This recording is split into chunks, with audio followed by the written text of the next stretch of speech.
Spring into Spring event in Pokemon Go is bringing some brand new flower crowns and some amazing bonuses, so I hope you guys are ready. So with all that said, let's jump right in.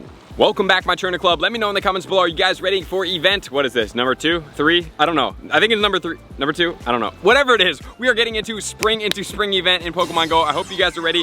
There's some great Pokemon in here, some great bonuses, some new flower crowns, and everything you have to do. So with all that said, let's jump right into the details. The event is gonna go from the 12th at 10 a.m., which is Tuesday, all the way till Monday the 18th at 8 p.m. local time. Like I said, we have brand new flower crown debuts, and I just wanna put this out there from confirmation from Niantic that you can evolve. Yes, you can evolve Flower Crown Togepi into Flower Crown Togetic into Flower Crown Togekiss. So they are all evolutions, they are all available. Togetic is gonna be in the wild, which we will talk about. Togepi is gonna be in eggs, and all of them have potential to be evolved all the way through. So if you do have a Hundo Flower Crown Togepi, which I have seen some people have, rest assured that can now go into Togekiss. We have Tapu Bulu making its way into raids to coincide with this event. The event bonuses are going to be 2 times hatch candy. We're going to have half incubator distance. We're going to have 2 times the duration of lucky eggs. And then we're going to get boosted rocket grunts featuring Exeggcute as well as Wishmer. And also confirmation from Niantic that Exeggcutes coming from the rocket grunts can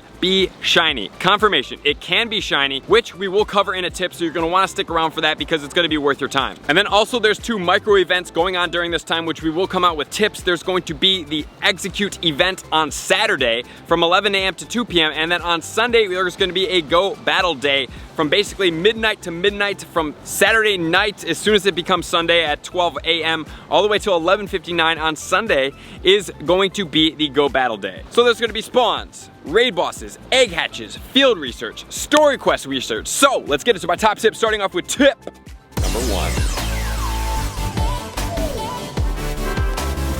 Tip number 1 is going to be all about the spawns that are going on during this event. So starting off, we have Pikachu that does have a shiny. We have both the male and the female Nidorans that also have shinies. We have Jigglypuff, Eevee, as well as Wishmer. And just remember that Eevee is going to have a flower crown. And then we have Buneary and Bunnelby. Buneary does have the crown on it. Both of them can be shinies. And if you are lucky, which is going to be a rarer spawn, is going to be Chansey as well as Togetic, both having crowns and both with shiny potentials in the wild. So speaking from Chansey, working our way backwards, Chansey is an amazing gym defender. I highly suggest you guys catch as many of these as possible.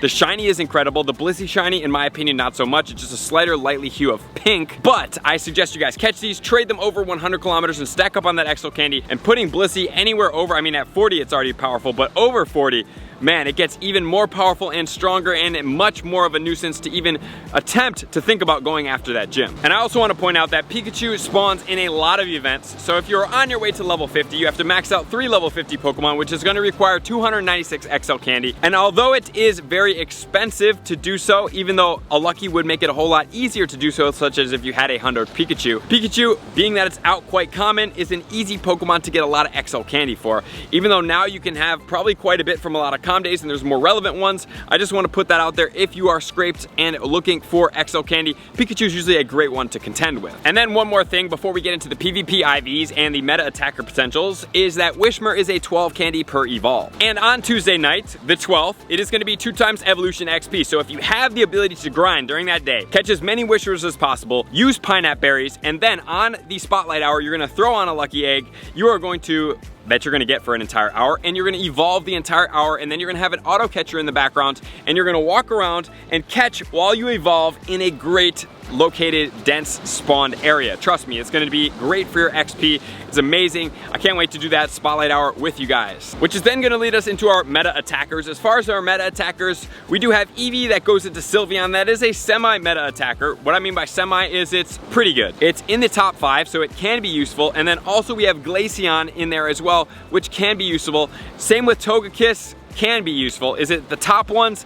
It's not, but they are up there. So with that said, now let's move into PvP because we do have some better ones in here as well. So Eevee going into Umbreon is great for the Great and the Ultra League. In the Great League, it's going to be ranked 39 with Snarl, Foul Play, as well as Last Resort, which was the old Eevee Calm Day. 100% IVs on this one for Great League is going to be 0, 15, 15. And then for the Ultra League, it's 100% IVs, regular, 15, 15, 15. It's going to be ranked 28 at XL all the way to level 50, and you can buddy boost it. And then we have Sylveon in the Ultra League, ranked 37 with Charm, Moonblast, and and Psyshock, which is the Calm Day move. 100% IVs is going to be a 0, 13, 15, and then in the Master League Uncapped, it's going to be ranked 43, so it is very relevant in both of those. And for the Great League, it's ranked 100, so it's not super relevant. So if you do want those IVs, it will be a 0, 15, 12. And then we have the Nido Queen coming from the female Nidoran, which is going to be ranked 35 in the Shadow and Great League and 45 in the non-Shadow. Poison Jab, Poison Fang, and Earth Power on this Pokemon. 100% IV is a 0, 15, 12. And then in the Ultra League, it's going to be ranked 49 and 92 with 100% IVs for the Ultra League at 0, 14, 15, and that one does require quite a bit of XL candies because you got to get it all the way to level 47. And let's not forget Diggersby from Bunnelby. It's going to be ranked 10 with XL candy, Mudshot, Fire Punch, and Earthquake. And 100% IV is at level 50 at a 0, 15, 13 to get this one all the way there. So that's 296 XL candy for this one. And then just think about it, at some point it will probably have a Shadow. I don't know if the Shadow is going to be better, but it is going to be a Shadow. So if you do want to power up a Shadow all the way to level 50, guys, I would also suggest you get 360 XL candy on top of that. So trading those is very valuable. And then finally, let's look at Togekiss. It's ranked 119 in the Great League. It's usually really hard to acquire this Pokemon. That's why I'm including it at a 0, 14, 11 for Great League. For Ultra League, it's ranked 114 at a 0, 15, 15. But in the Master League, it's ranked best with Charm, Ancient Power, and Flamethrower at rank 12, and that is with 296 XL Candy League as well. So as far as the wild spawns, that's everything you guys have to know. So with all that said, tip number 2.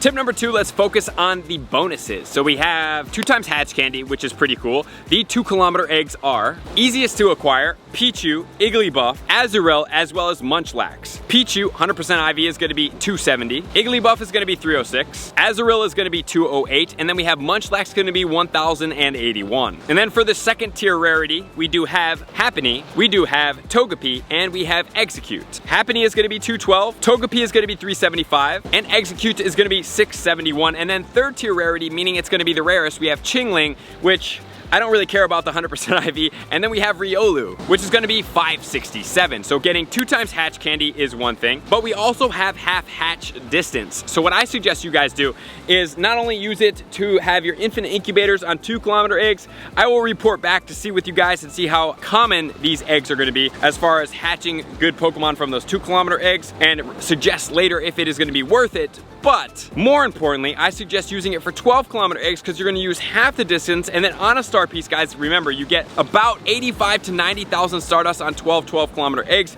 If you want to see my hatch video up here, you can check it out, where I also hatched a 100% IV Sandile as well as a shiny Volibile. And then we also have 2 times lucky egg duration, guys. 2 times lucky egg duration is amazing for everybody hitting excellent throws out there because that's going to get you 2,000 XP per excellent throws. And Pokemon out here, such as Bunnelby, are pretty easy excellent throws. I think Pikachu is pretty decent. Eevee is semi-decent as well. Jigglypuff is pretty good as long as it doesn't jump. Bunnelby and Buneary are pretty easy, and then Chansey is an extra easy one as well. So grinding out with these 1-hour lucky eggs is great. You can also raid a lot with these lucky eggs. So doing raid battles, hitting excellent throws, hitting your best friend bonuses, because now that everybody could be on the egg for an hour, it's going to be worth your time. You can churn a lot of XP during this time just by hitting excellent throws. So with all that said, now let's get to tip number 3.